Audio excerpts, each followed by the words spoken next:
Hello everyone, welcome to another episode of the Daily Gwei Refuel, where I recap the latest news in the Ethereum ecosystem. I'm your host, Anthony Sassano, and today's the 24th of February, 2023. Alright everyone, let's get into it. So, before we get into the craziness of the last 24 hours, just wanted to say that this will be the last refuel until March 8th. So, as I mentioned the other day, there'll be no refuels next week, and I worked out exactly what days I'll be able to get back into it. So, March 8th is a Wednesday, so that means there won't be any refuels on the Monday and Tuesday, not next week, the week after as well, because I will be on a plane. So, I will not be able to do a refuel. Maybe one day I'll be able to do a refuel on the plane and upload it. But yeah, Wednesday the 8th, I should be back. Depends how bad the jet lag is. The time zone difference is pretty crazy between Australia and the US, but I will endeavor to make a refuel on Wednesday the 8th. If not, worst case scenario, it'll be the Thursday the 9th of March there. And we'll be doing a longer episode. It won't be half an hour. It'll probably be an hour plus because there'll be a lot of news to cover. I'm anticipating a lot of announcements to come out of ETH Denver. And I can't wait to be in person when these announcements happen. I'm just super excited for ETH Denver. Super excited for the Daily Gwei meetup that I'm hoping to see a lot of you at. And if you aren't, if you weren't able to get a ticket to the meetup because we did have a pretty strict kind of capacity limit over 100 people, you can catch me at the conference, of course, and just come up and say hey there. But yeah, just wanted to say that this will be the last refuel until at least March 8th. All right, so moving on to that big news I was talking about. Well, this is basically what I said yesterday. I was talking about how Coinbase and Optimism were teasing something on yesterday's refuel, and I surmised that it was Coinbase launching their own L2, and lo and behold, it came true. Now, I wasn't surprised by this at all, considering that I had already thought that this was going to happen based on connecting the dots, but still, I am surprised by a few things. Now, I'm going to spend probably the bulk of today's episode talking about this because I think it's a really important topic to talk about. There's a lot to cover here, so exactly what did Coinbase launch? I think there was a bit of confusion around this. So Coinbase has launched something called Base, which is basically a fork of Optimism. It's using the OP stack that Optimism has developed, and this is a brand new optimistic rollup that will be settling to Ethereum using Optimism's technology. So that's why people have been saying, it's built by Coinbase, powered by Optimism, and secured by Ethereum, because that is basically how the stack goes with this. Now, is it decentralized? No, it's not decentralized from day one. Obviously. Is it live? No, it's not live yet. There's a Goerli testnet that is live, and there is actually an NFT that you can mint on mainnet, but that's about all you can do right now with Base. There's been a slew of projects that have already announced that they'll be supporting Base, which is really, really cool to see. And obviously, this being Coinbase's own L2, they're going to be throwing a massive amount of weight behind this L2 as obviously the months and years go on here. Now, this is, I think, setting the kind of context here and saying that, this is just day one. This is not like Base is at a mature stage, fully decentralized rollup, has fraud proofs, all that stuff there. No, it is, as I said, not live yet. It's going to be centralized from the get-go. There is a path to decentralization. They actually put a blog post about how they're actually going to decentralize the L2, which is surprising considering a lot of people thought that if Coinbase was to launch an L2, it would be a centralized walled garden, it'd be KYC'd. And I think I said yesterday that I didn't think that would be the case. I didn't feel like it would be something that was actually worth launching. And I feel like this is Coinbase's answer to BSC. Binance obviously has BSC that has actually been quite successful. But will Base have a token on that note? Obviously, BSC has the BNB token. No, it will not. They actually said in their second tweet here, Base is not a token, and they do not have any plans to issue a new network token for Base. They will just be using ETH as the native gas token. Another thing that I said was most likely to happen yesterday, I think this is probably purely due to regulatory stuff. If Coinbase could, I would assume that they would love to launch a token for this thing because, tokens aren't bad. I really do think that tokens get a bad rep because there's a lot of shit tokens, right? But tokens, when done well, can lead to some beautiful incentive alignments, which I think that a few projects have done. Obviously, Ethereum with ETH has done magically here, but it's great that they're not even doing a token anyway. I think if a project can survive and thrive without a token, that's even better. So yeah, they have announced that they do not plan to issue a new network token. Who knows if they're ever going to do it? Like maybe they'll do it sometime in the future. But for now and for the foreseeable future, they don't plan to launch a token for this, and will be using ETH as the native gas token. And then they continue on by saying that Base will be the on-chain home for Coinbase. It'll be an open ecosystem where anyone, anywhere can build dApps that reach the next 1 billion users, a bridge that brings our users on-chain and enables them to go anywhere, including L1, other L2s, and ecosystems like Bitcoin and Solana. So they're not just building, I guess, the L2, they're also building bridges around this so that people can hop between these different layers. You know, maybe you start on Base and you say, okay, well, I want to go to Arbitrum now, or I want to go to Optimism now, or I want to go to another layer 1. I think that's pretty cool as well, being able to bring all this together and onboard people, and obviously people will want to stay where they get the best user experience. And they continue on, you know, describing a bit about this as well, and linking to the decentralization blog post, which I highly recommend giving a read, by the way. The fact that they're already talking about decentralizing Base is a really, really positive sign. And they've also confirmed that they are going to be working directly on the OP stack with Optimism. So they're the second core team that's going to be working on the OP stack alongside Optimism. So basically a bit of I wouldn't call it client diversity, but development diversity here, which is obviously very, very awesome to see. Well, okay, so that's Base's thread on it. There's also Coinbase's thread on it, which you can give a read to. It definitely doesn't have any really new information, just links to a bunch of blog posts here. There is Jesse Pollack's thread. Now, I think I mentioned Jesse Pollack yesterday, and I've talked about him a bunch on the Refuel. He's doing a lot of great work when it comes to Coinbase and L2s. Well, he has his own thread on this here, and he was also on Bankless. So that stream that Bankless did, Jesse was the guest on that, talking about all of this and answering everyone's questions. And Jesse in this thread goes through basically how he came to develop this. So I feel like this is his main project for the foreseeable future. It's definitely the thing that he's going to be spending the most amount of time on, and it's his baby, really, which is very, very cool. So this is just a great little thread to get context and history around exactly where this came from. So you should definitely go give that a read. And also, there was some terminology thrown around by Optimism. They have their own thread on this, but they're calling what they're doing with the OP stack the superchain, which is basically, from a high level, it's their thesis that they can bring all these OP stack chains together to make one big interoperable superchain instead of things being siloed. So instead of Base and the normal optimistic Ethereum network being siloed, they would be part of this superchain that essentially allows them to interoperate and have composable liquidity seamlessly. Now, people have brought up a few concerns around this, saying, would that mean that the security is compromised in any way? Like, how does the actual superchain work? How does the composability work? And those are all fair questions. But as I said just before, we're really at day one of this sort of stuff. This is not something that's going to be mature or anywhere near mature. We're basically in the pre-alpha stages of this sort of stuff here. So don't expect any kind of maturity here. But on top of that as well, Base is actually committed to submit a portion of transaction fee revenue back to the Optimism collective treasury, furthering the vision for a sustainable future where impact equals profit. So essentially, Coinbase is going to be using their own L2 to generate fee revenue and donate some of that fee revenue to the Optimism collective treasury, which goes towards funding public goods. So ergo, Coinbase is funding public goods via their L2. Really awesome. I mean, honestly, like, I wouldn't be gushing so much if Coinbase just launched an L2 and didn't put as much effort as they have into explaining exactly what their goals are with it, what they want to do with it, how they want to align with Ethereum values and Optimism values, how they want to support public goods. There's just a lot of great stuff happening here. So yeah, kudos to them for that. But all of this stuff obviously will be linked in the YouTube description below. But now I get to the thread that actually I wanted to talk to each point, because it actually kind of summarized my own thoughts that I was having. And I thank Ryan Sean Adams for putting this out. But he starts off this thread by saying, the Coinbase thing is a big deal. So here are 10 reasons why. So the first reason, they choose Ethereum instead of launching their own L2. This is a massive vote of confidence for Ethereum. Now, I touched on this point yesterday, but this is definitely a massive kind of point. I think that this can't be overstated how massive this is for Ethereum, because Coinbase has a choice between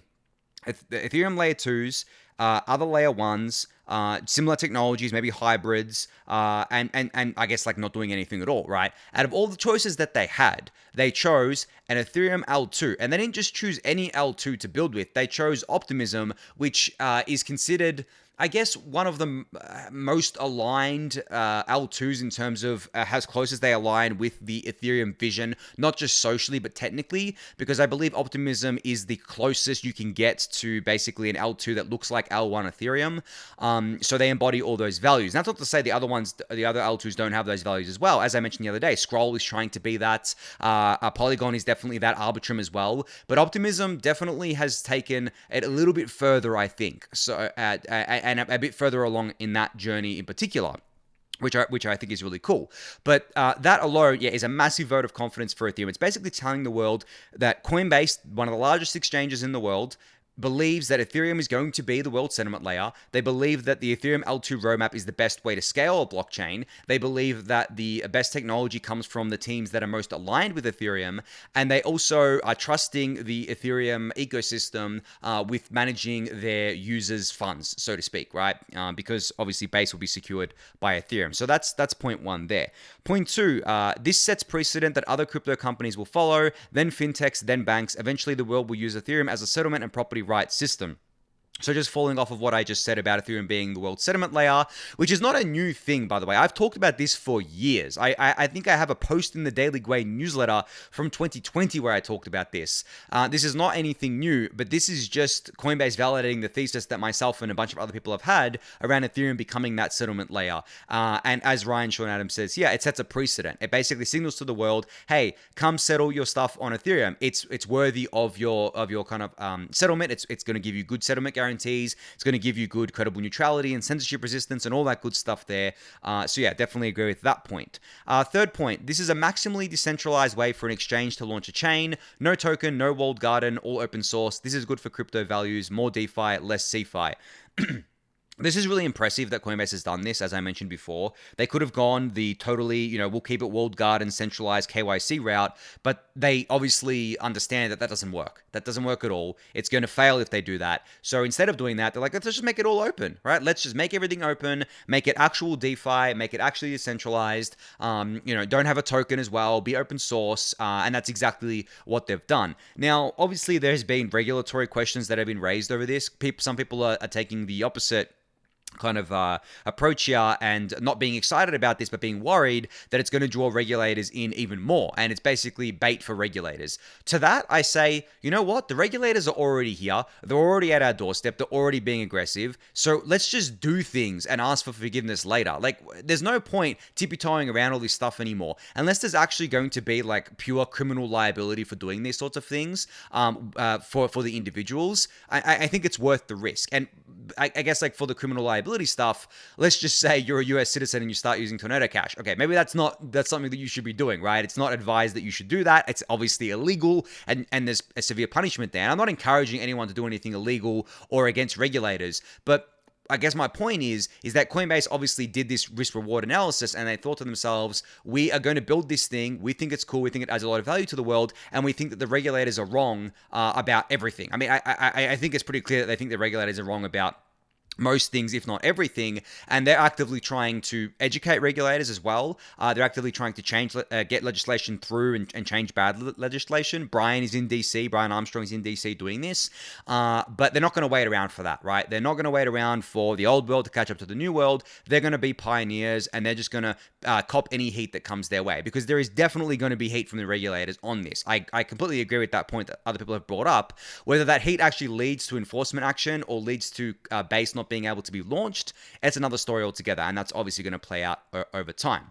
And then fourth point that Ryan continues with, if Coinbase converts 20% of its 110 million verified users to layer 2 users in the coming years, this alone will 10 times the number of total crypto native users. This is a point that I think a lot of people miss. We don't actually have that many users in crypto, guys. And I'm talking on-chain. I don't actually count the people who buy crypto on an exchange as a user.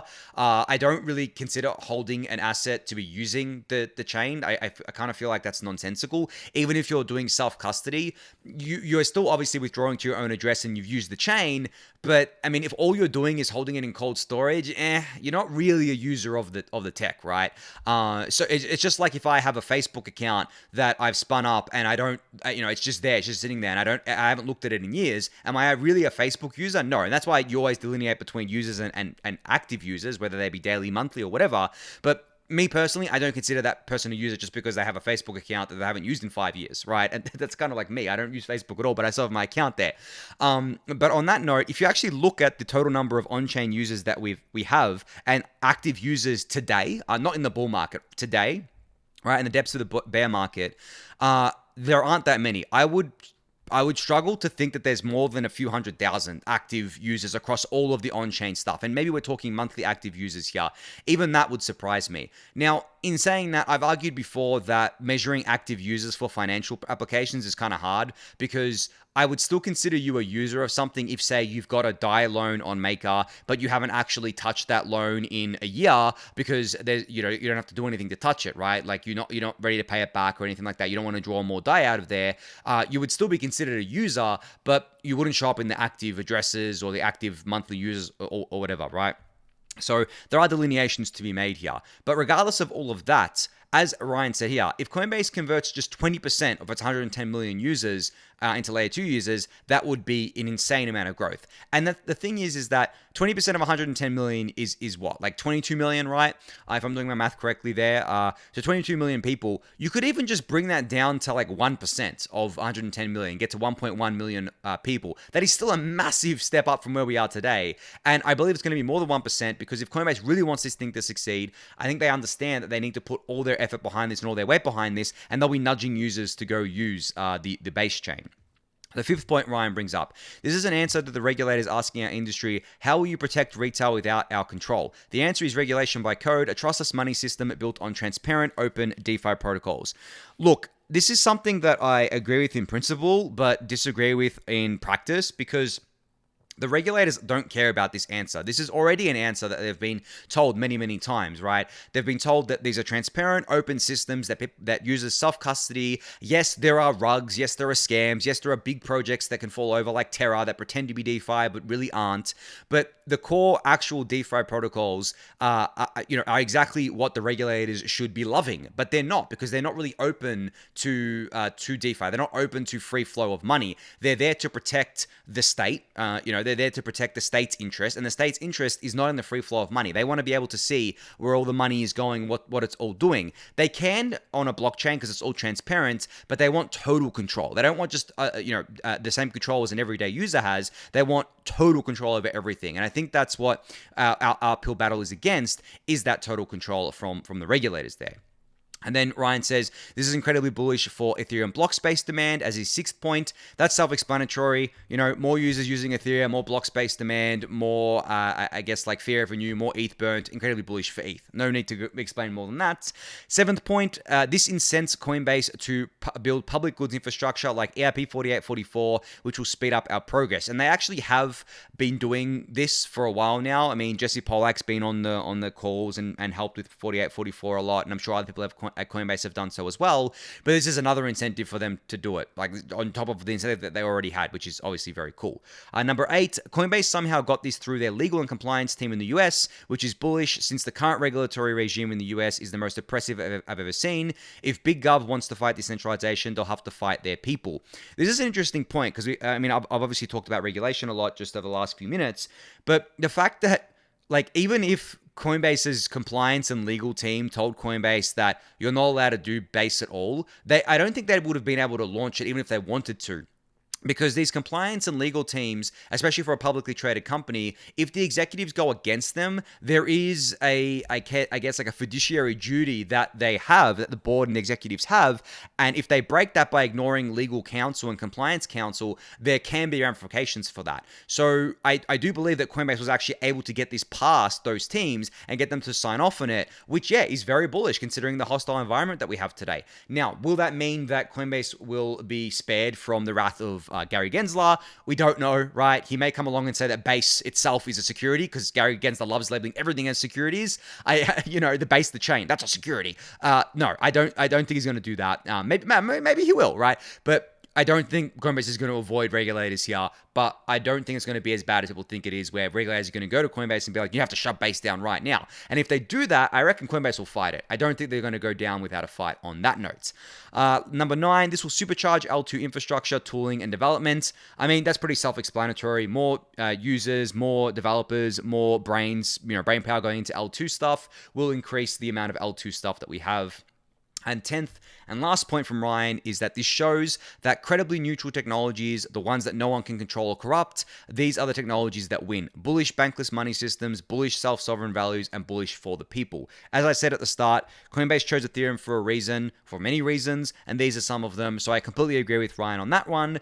But that's it for his thread. And the reason why I wanted to go through each point is, as I said, this was basically everything that I wanted to say, just packaged nicely in a tweet thread from Ryan here. As you can tell, I'm super excited for Base. I'm super excited to see how it develops, how much value Coinbase can add to the Ethereum and L2 ecosystem on top of all the value that they've already added. And I'm really, really glad to see Coinbase put their weight behind Ethereum. As I said before, I've had long-standing kind of theses and theories and opinions on blockchains generally, on Ethereum generally, and I'm talking long standing, like since 2017 and 2018, 19, 20, that are slowly coming true over time, and it just validates me personally. It keeps me motivated, it keeps me really obviously excited about all this stuff going on, and I hope it does for you as well. Last thing before I move on from the Base stuff is that Etherscan has actually built a Base block explorer called BaseScan, and it's at basescan.org. Currently it is tied to the Goerli testnet, but obviously it'll be changed over to the Base mainnet when that goes live. So kudos to Etherscan for building this for Base here. All right. Oh, and just one last thing. The build on Base NFT actually topped the burn leaderboard over the last 24 hours, as you can see here. So that's why the gas fees were quite high. It's because there was an NFT that you could mint. And I'm going to assume that a lot of people minted it because they think that if Coinbase does a token in the future for Base, right, by any chance, they'll potentially airdrop it to NFT holders, which actually isn't a bad assumption, right? I actually think that if Coinbase was to do a token for Base at some point in the future, they would airdrop it to Base token holders or NFT holders. So that's why I think it topped the burn leaderboard there. All right, moving on. So Danny Ryan put out a really great blog post today reflecting on, I guess, Ethereum generally in the last 5-ish years of Ethereum protocol development, the technology, the social layer, things that are happening, worries that he has, concerns that he has as well, and all these kind of things wrapped in a very nice blog post. Honestly, this is one of the best posts I've ever read on Ethereum. Like, this just is so concise. It's not that long. I think it's about 5,000 words, but it goes over pretty much everything that I talk about regularly on the Refuel and everything that the core Ethereum community thinks about a lot, such as the roadmap, obviously, and how it's going to take quite a while, MEV, complexity of Ethereum's roadmap, development of L1, and how, potentially it could be, maybe could it be captured one day? Could the governance be captured? When L1 Ethereum should ossify, how L2s play into that, L2 alignment here, and a bunch of other stuff that hangs off of that as well. So I'm not going to read through the post. I just wanted to say that I highly recommend that you go and read it. It'll be linked in the YouTube description below. And for those of you who don't know who Danny Ryan is, I think all of you know who he is by now, but I have to reiterate, without Danny Ryan at the helm, I actually don't think Proof of Stake and the merge would have shipped for, a very long time. Definitely wouldn't have shipped last year, the merge, and maybe ever. The amount of coordination work that Danny has done has been incredible. Like, he has just done so much for the Ethereum ecosystem, and he's done a lot of it behind the scenes. He definitely does not get the props that he deserves from the wider community, simply because he's just generally not a very public person. And he can't really be very public because there's a lot of work to be done on the Ethereum core protocol, and he's at the heart of it. But him and Tim Byko as the coordinators over the years have done so much. And not to diminish the other people's work, all the researchers and the core developers, but in terms of coordinating it all, Danny Ryan and Tim Byko are definitely your men in that arena there. But yeah, go give this blog post a read. I'll link it in the YouTube description below.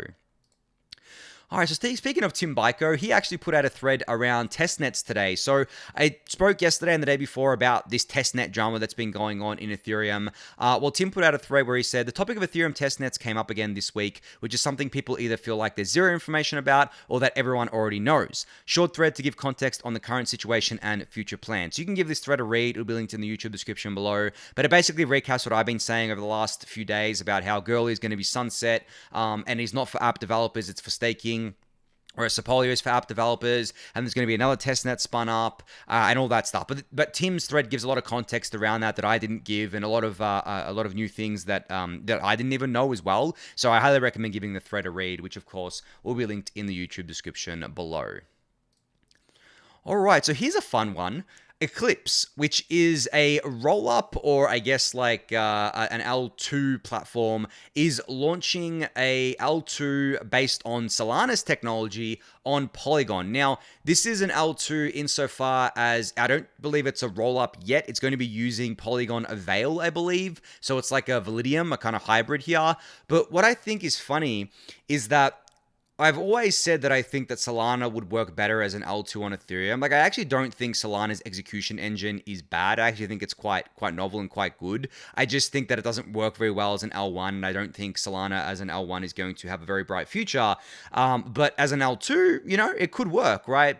Who knows if it's going to work or not? Like, as I said, the technology is interesting, but there's so much more to these things than technology. But I think this is just an interesting thing to keep an eye on. Now, in saying that, I don't know much about it. I haven't studied it too much. There's obviously a lot of trust assumptions here. We don't know if it, how well it's going to work. We don't really know, how centralized or decentralized it's going to be. As I said, it is not a roll-up from what I can understand. It is more like a Validium where they're storing data off-chain, but it's still cool. It's still cool to see this technology coming to Ethereum, and Ethereum kind of taking the best parts of other ecosystems and bringing it in-house here. So if you want to learn more about this, there is a TechCrunch article on this, as well as a little thread here that you can check out. But I think the main driver here, or the main draw here for people, is that if you're already a Solana developer and you're already familiar with the Solana tooling and languages and all that stuff, you can do that on this L2 now. Instead of using Solana, you can use this, and it's the same experience or similar experience to building on Solana, which I thought was definitely pretty cool there.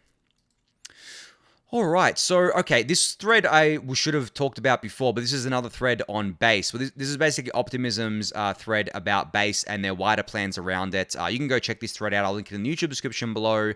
But yeah, that was all about Base, so I should have spoken about that earlier, but it's just a thread that recaps a bunch of things that I've already talked about, but will be linked in the YouTube description below.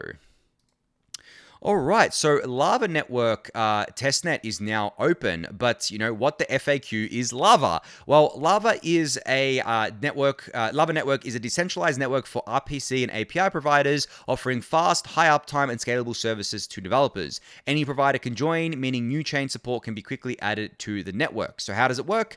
Decentralized access. Any app or provider can join the network. Accountability mechanisms. Providers stake and are rewarded according to their quality of service and data integrity. And private sessions. Requests cannot be profiled or front run. So basically they're trying to do, I guess, a more decentralized version of the RPCs that we have today and the APIs that we have today, such as Infura and Alchemy. And Infura is actually trying to decentralize now as well, which is pretty funny because they've been centralized for a while, but I think they see the writing on the wall, so that's very cool to see. But yeah, I just wanted to highlight this project for you guys. I don't know that much about it besides seeing this thread, reading through it, and it seems legit. Like it seems pretty cool, and it seems low risk anyway, since it's just an RPC and API provider. It's nothing that's going to be taking your funds here. But yeah, it's on testnet now. If you want to play around with it, I'll link this in the YouTube description for you to check out.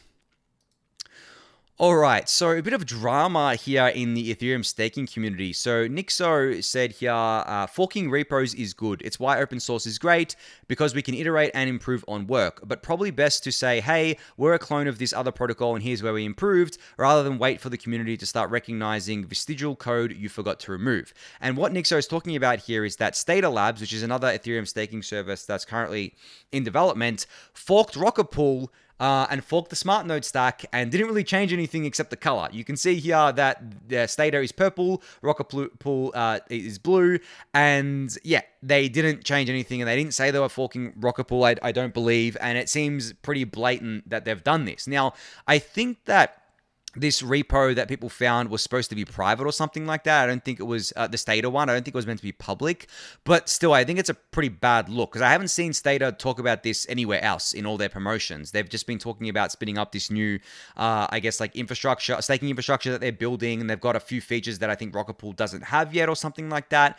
But the funny thing is that they've pretty much almost word for word copied Rocketpool here and forked the software, which I guess is flattering for Rocketpool that they're getting forked like this. But I think from my point of view, I'd love to see, Stader Labs make I don't know if they made a statement about this, but I'd love to see them be more honest here about this. There's nothing wrong with forking, but I think it wades into dodgy/grifter territory when you do it and you don't tell anyone, and you do it so blatantly as well. But I don't know that much about this, so I'm not going to give any strong opinions here, but the evidence is pretty damning, and I do trust that Nixo did her due diligence here and isn't just calling anything out for the sake of it. And I saw other people talking about this from the Rocketpool community, of course, as well. But yeah, we'll have to see how this evolves. Hopefully, Stader can come out with something and say, and improve from here. But yeah, I think on that note, that's going to be it for today's episode. A reminder, no more episodes until at least Wednesday, the 8th of March. So thank you everyone for listening and watching. Be sure to subscribe to the channel if you haven't yet. Give it a thumbs up,